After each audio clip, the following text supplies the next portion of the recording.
Hi there, I am Dr. Britton, your professor for this course. Welcome.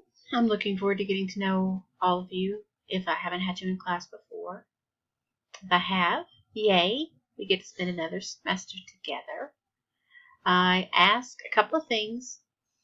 Please let me know if you have questions. I prefer email. Weska email tends to be faster than through CourseDen. You can also send me a text message. You have my cell number on the syllabus.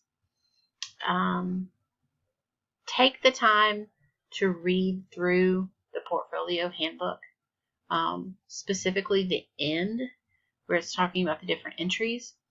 That'll help you when you're prepping things and starting to work through it.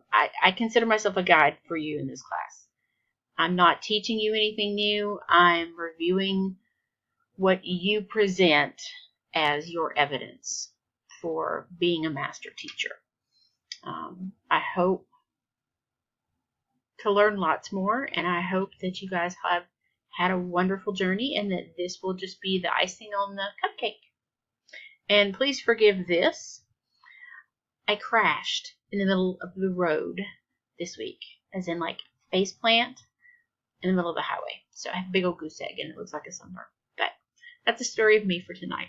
I look forward to seeing you guys this semester.